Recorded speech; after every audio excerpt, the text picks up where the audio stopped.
네, 오늘 본문은 이제 임박한 남유다의 심판을 이제 경고하는 내용입니다.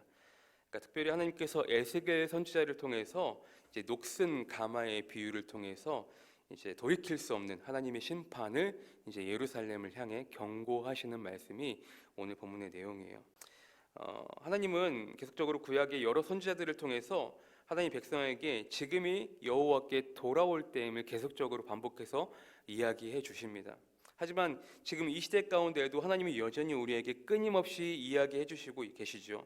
끊임없이 우리를 타이르시고 끊임없이 우리에게 경고하시고 끊임없이 우리에게 말씀해 주십니다. 그런 하나님의 말씀을 나는 얼마만큼 잘 듣고 사는가 오늘 말씀을 준비하며 한번 돌아보았습니다. 하나님은 우리의 개인의 묵상과 기도를 통해서도 새벽 예배, 수요 예배, 주일 예배, 우리가 드리는 수많은 예배를 통해 계속적으로 우리에게 말씀해 주고 계십니다. 또 우리의 마음속에 찾아오셔서 우리의 마음 가운데 또 말씀해 주시기도 하시죠. 그러한 수많은 주님의 말씀을 들으며 살아가는 우리는 과연 얼마만큼 하나님의 말씀대로 잘 살아가고 있는지 함께 우리들이 돌아보며 이 짧은 시간 함께 이 말씀을 묵상해 보기를 원합니다. 자, 먼저 2절 말씀을 보세요. 인자야 너는 날짜 곧 오늘의 이름을 기록하라. 바벨론 왕이 오늘 예루살렘에 가까이 왔느니라. 그러니까 하나님께서 에스겔 선지자를 통해서 느부갓네살 왕이 예루살렘을 포위한 사실을 알려주십니다. 그리고 이 사실을 기록하라고 말씀하죠. 정확히 기록하라고 말씀하십니다. 그리고 역사서에 열왕기하 25장 1절에 보시면 이 내용이 정확히 일치하는 것을 이제 확인할 수가 있거든요. 열왕기하 25장 1절에 보시면 시드기야 제9년 열째 달 10일에 바벨론의 왕 느부갓네살이 그의 모든 군대를 거느리고 예루살렘을 치러 올라와서 그 성에 대하여 진을 치고 주위에 토성을 쌓으며.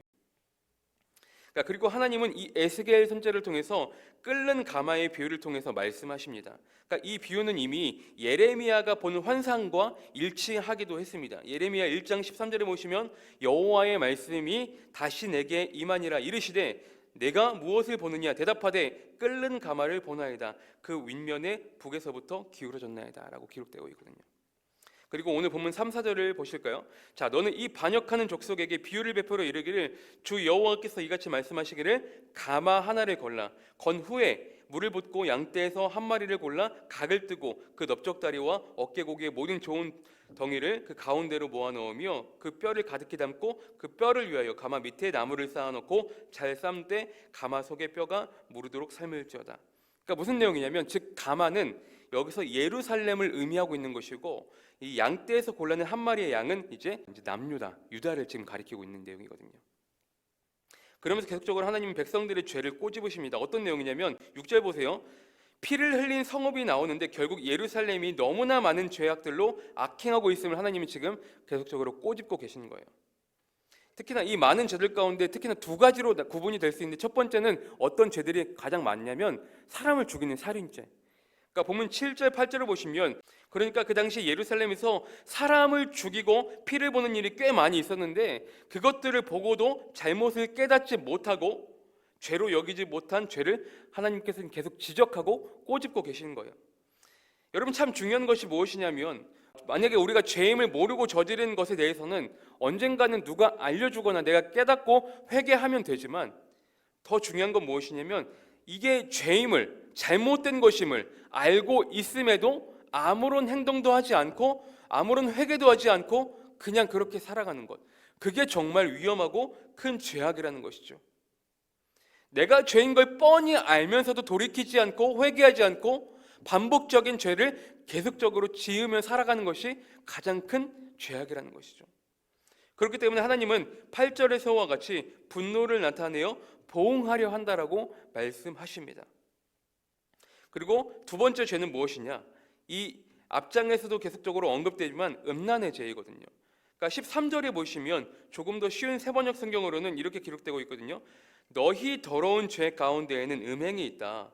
음행으로 더러워진 너의 몸을 내가 깨끗하게 하려 하였으나 너가 너 자신의 더러움에서 깨끗하게 되려고 하지 않았으니 내가 너에게 분노를 더 쏟을 때까지는 너가 다시 깨끗하게 되지 못할 것이다.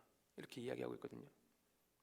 내가 너를 깨끗하게 하려 하였으나 너가 돌이킬 여지가 하나도 없기 때문에 돌아올 여지가 없기 때문에 너가 회개할 마음이 없기 때문에 내가 너를 깨끗하게 하지 않을 것이다 하는 지금 내용이 이렇게 이야기하고 있는 거예요. 그러니까 여러분, 중요한 건 무엇이냐면 우리의 신앙생활 가운데에 우리의 죄를 하나님 앞에 빨리 자각하고 깨닫고 돌이키는 우리의 모습이 가장 필요하다는 사실입니다. 내가 내 자신의 모습을 빨리 잘 들여볼 수 있어야 한다는 거예요. 지금 여기서 말하는 음란은 무엇입니까? 물론 우상숭배뿐 아니라 그들의 삶 가운데 하나님이 허락하신 부부간의 정상적인 부부의 관계를 아니라 정말로 비정상적인 그런 성적 관계들이 너무나 난무했다라는 거예요. 그렇기 때문에 하나님이 14절을 통해서 이제 확실하게 못 박으시죠.